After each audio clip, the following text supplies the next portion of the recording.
आपने मुझे राजस्थान वित्त विधेयक 2021 पर बोलने का अवसर दिया, इसके लिए मैं आपका धन्यवाद करता हूं। और माननीय सभापति महोदय, जिस प्रकार का वातावरण पिछले 6 वर्षों में देश के अंदर है और पिछले 2 वर्ष में राजस्थान प्रदेश के अंदर है, और मैं निवेदन करना चाहूँगा माननीय नरेंद्र मोदी जी की इस पंक्तियों के साथ में कि जिस प्रकार का देश का वातावरण बन रहा है, देश आगे बढ़ रहा है, कि वो जो सामने मुश्किलों का अंबार है, उसी से तो मेरे हौसलों की मीनार है। चुनौतियों को देखकर घबराना कैसा, इन्हीं में तो छिपी संभावनाएं अपार है। विकास के यज्ञ में जन जन के परिश्रम की आहुति, यही तो मां भारती का अनुपम श्रृंगार है। गरीब अमीर बने नए हिंद की भुजाएं, बदलते भारत की यही तो पुकार है। देश पहले भी चला और आगे भी बढ़ा, अब न्यू इंडिया दौड़ने को तैयार है। दौड़ना ही तो न्यू इंडिया का सरोकार है। ये माननीय नरेंद्र मोदी जी ने जब से इस देश में केंद्र में सत्तासीन हुए, उसके बाद में लगातार 6-6.5 वर्षों के शासन में हिंदुस्तान को आगे बढ़ाने का प्रयास कर रहे हैं। और चूंकि ये इसलिए हो रहा है कि जिनको हम आदर्श मानते हैं, बाबा साहब अंबेडकर ने कहा कि सफलता कभी भी पक्की नहीं होती तथा असफलता कभी भी अंतिम नहीं होती। इसलिए अपनी कोशिश को तब तक जारी रखो जब तक आपकी जीत एक इतिहास नहीं बन जाए। उन्हीं बाबा साहब अंबेडकर को आदर्श मानते हुए भारतीय जनता पार्टी की केंद्र की सरकार ने जन कल्याणकारी नीतियों को इस प्रदेश के गांव के ढाणी में अंतिम छोर पर बैठे व्यक्ति के कल्याण के लिए लागू की, और आज उसी का फायदा गांव ढाणी में बैठे हुए उस गरीब को, निर्धन को, पीड़ित को, शोषित को मिल रहा है। न जाने से कितनी योजनाएं थी। और दूसरी तरफ इस राजस्थान सरकार के 2 साल के शासन में चारों ओर कुशासन की रेलम पहल है और राजस्थान में कांग्रेस सरकार फेल है। यह मैं इसलिए कहना चाह रहा हूं माननीय सभापति महोदय कि 2 वर्ष के शासन में एक तरफ आपका बजट, एक तरफ राजस्थान प्रदेश की स्थिति और हालात। जिस प्रकार से 2 साल के शासन में बिजली की बड़ी कीमतें, जिससे किसान परेशान, आमजन परेशान, और अपराध का ग्राफ इतना ऊपर बढ़ा कि राजस्थान अपराध की श्रेणी में नंबर 1 पर आ गया। युवा भटक रहे हैं, रोजगार देने का वादा धरातल से हवाई साबित हो रहा है।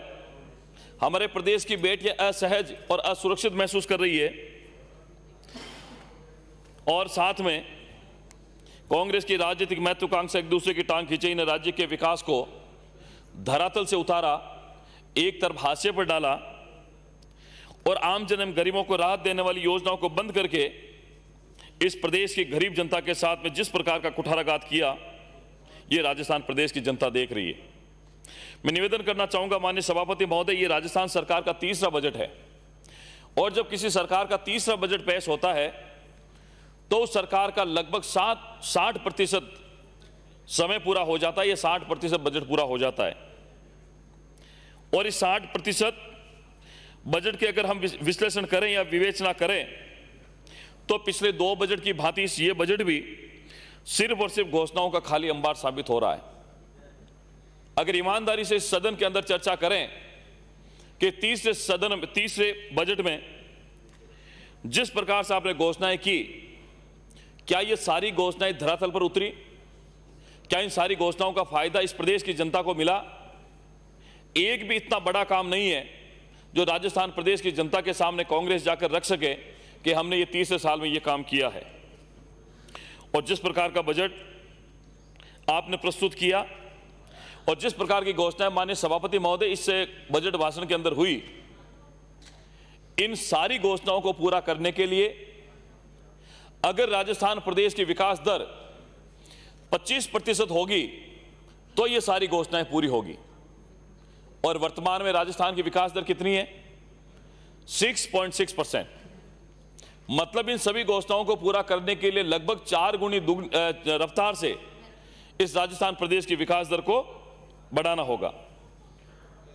अब आप तुलना कीजिए कि पिछले वर्ष राजस्थान प्रदेश का घाटा लगभग 23,000 करोड़ रुपए का था और इस वित्तीय वर्ष में आपने अनुमानित लगभग 46-47,000 करोड़ रुपए के करीब जब ये वित्तीय वर्ष खत्म होगा तब हो जाएगा।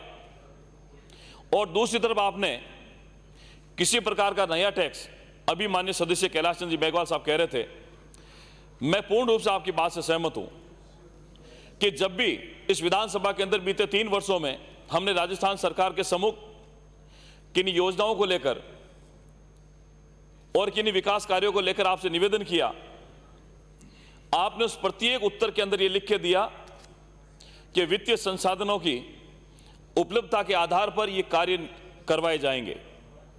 माननीय सभापति महोदय, आधे से ज्यादा इस कार्यकाल समय सरकार का पूरा हो रहा है और ये 30 साल भी अगर राजस्थान सरकार से सुनने को मिल रहा है कि जब वित्तीय संसाधन होंगे, हमारे पास पैसों की उपलब्धता होगी तो हम ये लगाएंगे।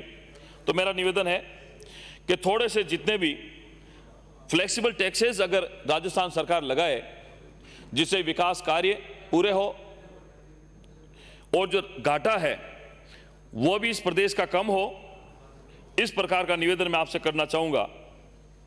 माननीय सभापति महोदय, मेरा सिर्फ इतना कहना है कि ये जो बजट घोषणा हुई है राज्य सरकार की तरफ से, उसको पूरा करने के लिए फाइनेंस मैनेजमेंट किस प्रकार से हो, इस प्रकार की व्यवस्था आप लोग करें।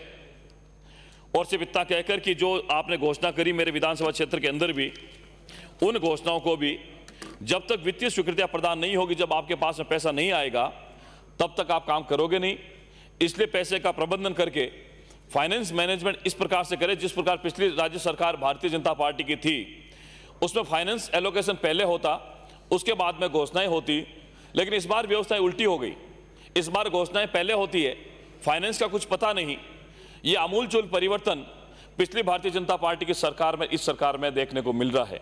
इसलिए माननीय सभापति महोदय, मैं ज़्यादा कुछ नहीं कहते हुए मैं तो इतना ही कहूँगा कि राज्य सरकार कृपा करके राजस्थान प्रदेश की जनता को फायदा देने के लिए इन सभी घोषणाओं का वित्तीय स्वीकृति जारी जल्दी से जल्दी प्रदान करें। आपने बोलने का अवसर दिया, इसके लिए आपका बहुत बहुत धन्यवाद। जय हिंद, जय भारत।